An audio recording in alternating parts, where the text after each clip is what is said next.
الحمد لله نحمده ونستعينه ونستغفره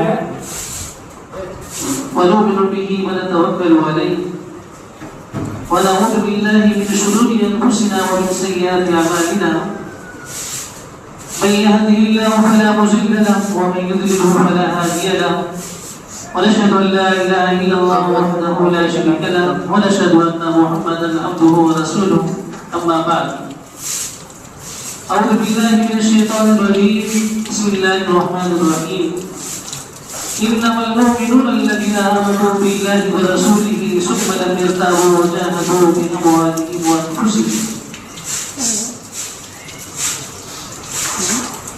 میرے محترم معزز بزرگ اور دوستوں، اللہ وحدہ لا شریک لہ کا بے پناہ طلب ہے اور احسان ہے کہ اللہ تعالیٰ نے ہمیں اور آپ کو جمعے کی نماز کے لیے مسجد میں آنے کی توفیق عطا فرمائی. اور اس سے بڑا طلب یہ ہے کہ اللہ تعالیٰ نے ہمیں اور آپ کو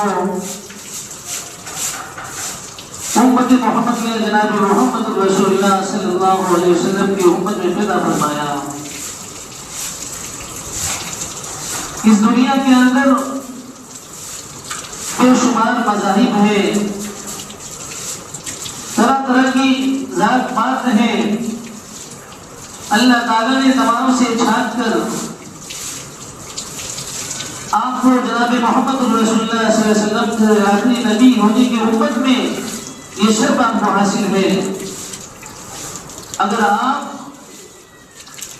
ایک ایمان والے ہیں، آپ کے پاس ساری دولت دنیا کی دولت نہیں ہے، اچھا مال و جائیداد نہیں ہے، لیکن اگر آپ کے پاس ایمان کی دولت ہے تو سب سے بڑی دولت ہے، اور آپ دنیا کے اندر کامیاب ہیں اور آخرت کے اندر بھی کامیاب ہیں.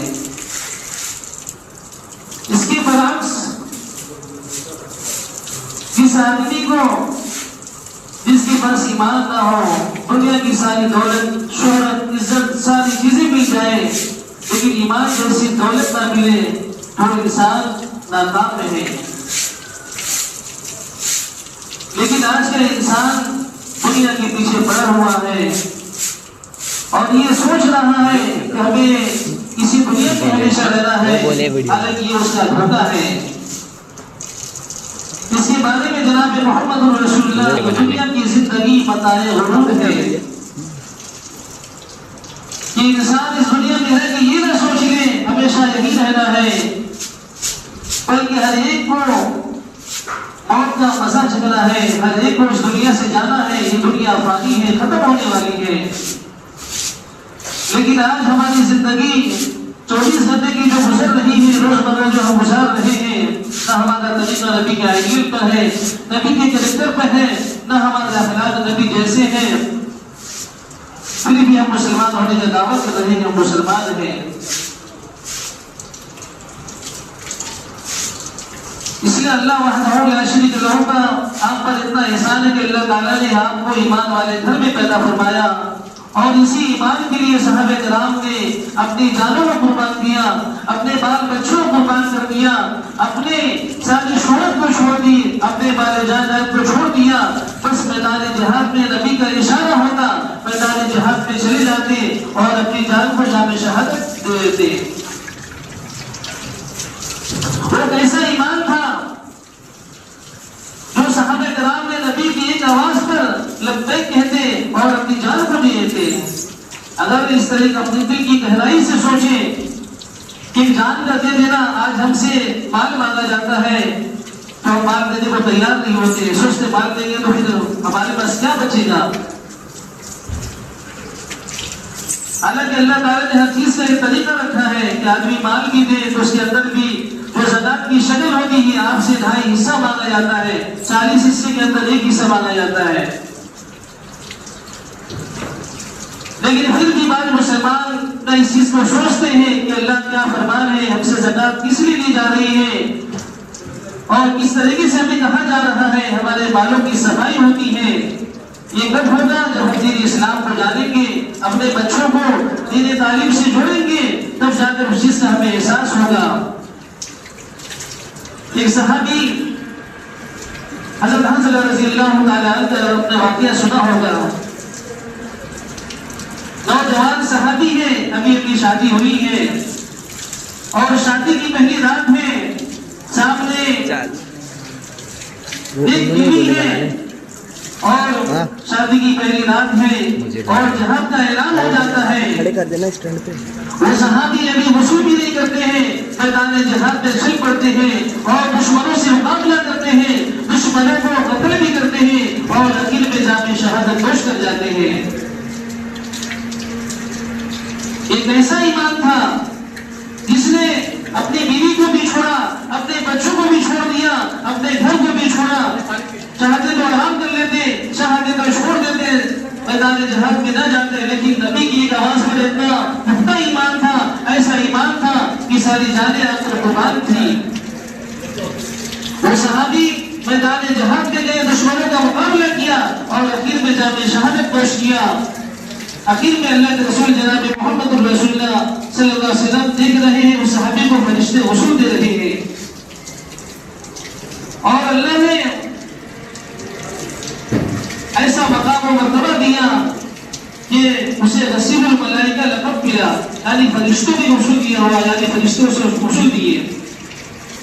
کیونکہ غسل جنابت ہوتا ہے جب آدمی بیوی سے ہمبستر ہوتا ہے تو غسل جنابت کرنا ضروری ہوتا ہے، تب آدمی پاک ہوتا ہے. اس لیے صحابہ جو شہید ہوتے ہیں ان سے ایسا ہی دفن نہیں ہو، تو شہادت کی حالت میں دفن تو کر دیا جاتا ہے، لیکن اگر اس میں غسل واجب ہو تو غسل کرنا ہوتا ہے. لیکن کوئی انسان نہیں بلکہ فرشتے غسل دے رہے ہیں. میرے دوستوں اور بزرگ ایسے بے شمار واقعات ہیں تاریخ کے اندر. حضرت بلال رضی اللہ تعالیٰ عنہ جن کا آپ نے نام سنا ہے اور رہتی دنیا میں ان کا نام زندہ ہے، ایسے ہی زندہ ہے، بلکہ ان کے دلوں میں ایمان کی اتنی رغبت تھی، ایمان کی چاہت تھی، اپنے جانوں کو قربان کرتے تھے، لیکن اللہ اللہ کہنا نہیں چھوڑتے. مکہ کی گلیوں میں ان کو گھسیٹا جاتا، ان کے دلوں پر، ان کے سینوں پر چٹان رکھے جاتے، طرف طرف لوہے سے ڈالا جاتا اور ان سے کہا جاتا تو محمد کے دین کو چھوڑ دو. لیکن وہ اپنے سینوں پر پتھر کے چٹان کو برداشت کر لیتے، لیکن ایمان جیسی دولت کو جانے نہیں دیتے. آج وہ دنیا سے چلے گئے ہیں لیکن آج ان کا نام زندہ ہے. کس لیے؟ بس ان کی ایمان کی وجہ سے ان کی مثال دی جاتی ہے. اللہ تعالیٰ قرآن کریم میں فرماتا ہے انما المؤمنون الذین آمنوا باللہ ورسولہ، بلا شبہ جو لوگ اللہ اس کے رسول پر ایمان لائے اور اچھے کام کیے اور دین میں ذرہ برابر بھی اپنے دل میں شک نہ رکھے، وہی لوگ کامیاب ہیں. میرے دوستوں اور بزرگوں، اللہ تعالیٰ نے ہمیں ایمان جیسی دولت دینے کے بعد سب سے اہم تحفہ نماز کا عطا فرمایا. جو آدمی جب ایمان لے آئے، ایمان لے والے گھر میں پیدا ہو، پھر اس کو ضروری ہے کہ اللہ کا جو حکام ہے، اللہ کا جو تحفہ ملا ہے اس پہ عمل کرنا ہے. ہم سب کے مولا جناب محمد رسول اللہ صلی اللہ علیہ وسلم جب معراج پر تشریف لے گئے تو اللہ تعالیٰ نے اپنے نبی کو 50 وقت کی نمازیں عطا کی. جب یہ تحفہ اللہ کے نبی جناب محمد رسول اللہ صلی اللہ علیہ وسلم واپس آنے لگے، لے کر آنے لگے، راستے میں حضرت موسیٰ علیہ السلام سے ملاقات ہوئی. موسیٰ علیہ السلام نے کہا اے اللہ کے نبی آپ کہاں سے آ رہے ہیں؟ اور اللہ نے ہمیں تحفہ دیا ہے. اس نے کہا مجھے 50 وقت کی نمازیں ملی ہے. موسیٰ علیہ السلام اللہ کے نبی سے فرمایا آپ یہیں سے واپس چلے جائیے اور اس میں کبھی کرا کر آئیے.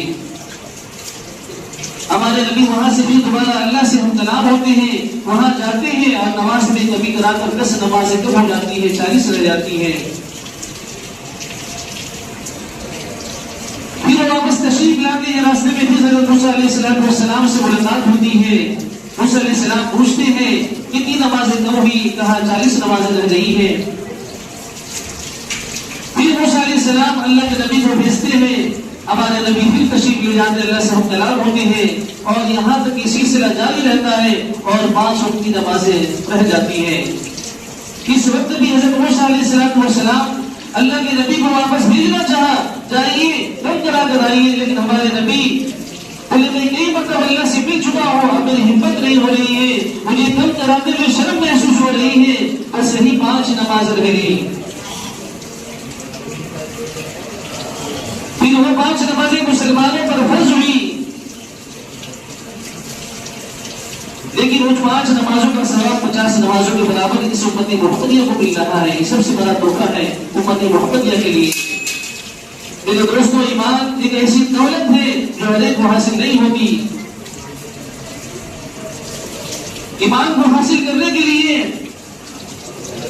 ہمیں اچھائی کے راستے پر چلنا پڑے گا، اچھائی کی تبلیغ کرنی پڑے گی، اچھائی کی دعوت دینی پڑے گی، تب جا کر اپنا ایمان مضبوط ہوگا۔ اس ایمان کے لیے ہم سب کے نبی جناب محمد رسول اللہ صلی اللہ علیہ وسلم تاریخ تشریف لے گئے۔ وہاں کے لوگوں نے دین کی دعوت دی، لیکن وہاں کے شر پسندوں نے، وہاں کے بدماشوں نے آپ علیہ السلام کی بات کو ماننے کے بجائے آپ پر پتھروں کی بارش شروع کر دی، آپ کو لہو لہان کر دیا اور اتنا پتھر برسایا کہ آپ کی بدن سے خون کے قطرے جاری ہو گئے۔ پھر اللہ تعالیٰ فرشتوں کو بھیجتے ہیں اور ہمارے نبی سے پوچھتے ہیں، نبی آپ حکم دیجیے کہ میں ساری بستی والوں کو قتل کر دوں، لیکن وہ رحمت اللہ نبی اور سب کا نبی، ہم سب کا نبی، سارے جہان کا نبی، شجر و حجر کا نبی، وہ کہتا ہے یہ لوگ ایمان نہیں لائے ہیں، یہ لوگ نہیں مان رہے ہیں، کوئی بات نہیں ہے، ان کے آنے والی جو نسل ہوگی وہ ضرور ایمان لے آئے گی۔ میرے دوستوں اور بزرگوں، ایمان کے لیے ہمیں محنت کرنا پڑے گا، تب جا کے ہمارا ایمان مضبوط ہوگا۔ ہم دنیا کے اندر ہیں، نہ جانے ہمارا کب آخری وقت ہو اور یہ روح ہمارے جسم سے نکل کر چلی جائے۔ اس لیے اس زندگی میں ہمیں قدر کرنا چاہیے، ہمیں سوچنا چاہیے اللہ نے ہمیں کس لیے پیدا کیا، جبکہ اللہ نے قرآن کریم میں فرمایا وَمَا خَلَقْتُ الْجِنَّ وَالْإِنسَ إِلَّا لِيَعْبُدُونِ، کہ ہم نے انسان اور جنات کو اپنی عبادت کے لیے پیدا کیا۔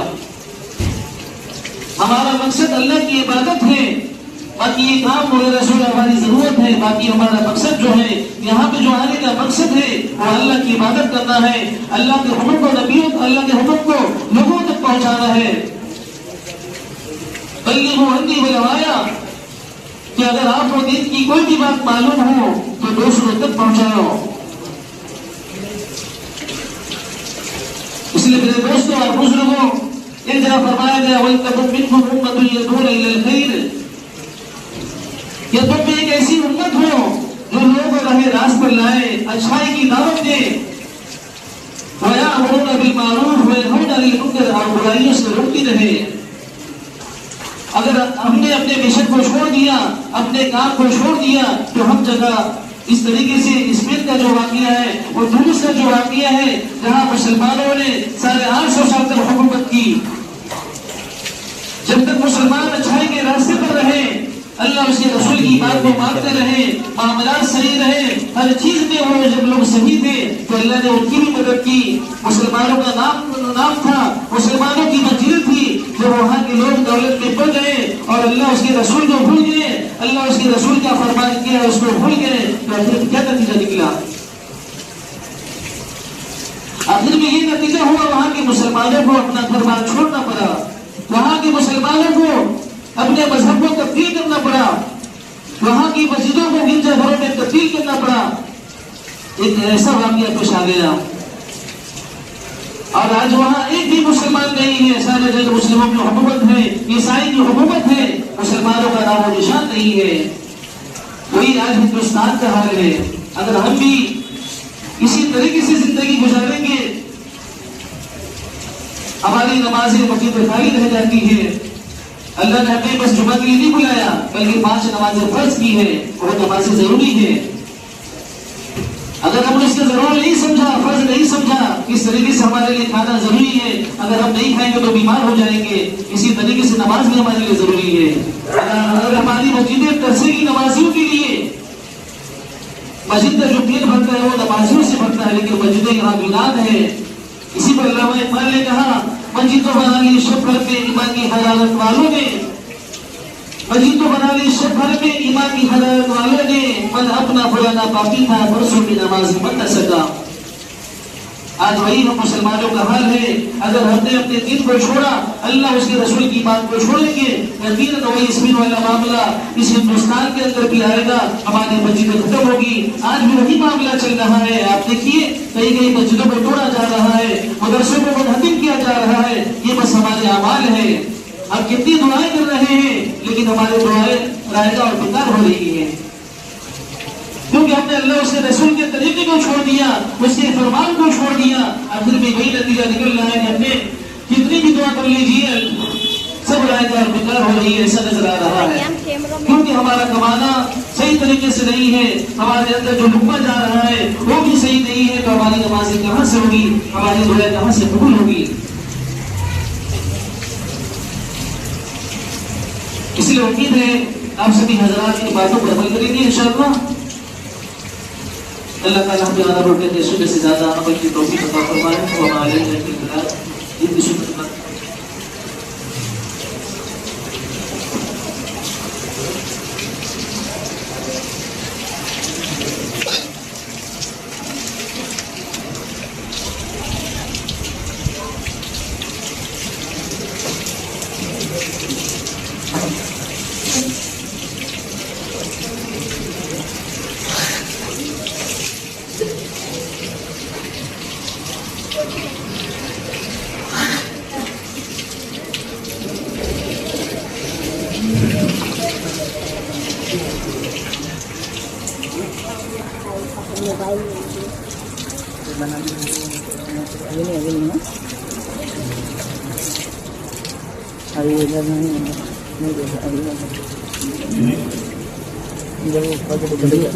اس طرح کی اسلامک ویڈیو دیکھنے کے لیے ہمارے P D Islamic media channel کو ضرور سبسکرائب کریں، ویڈیو کو زیادہ سے زیادہ شیئر کریں۔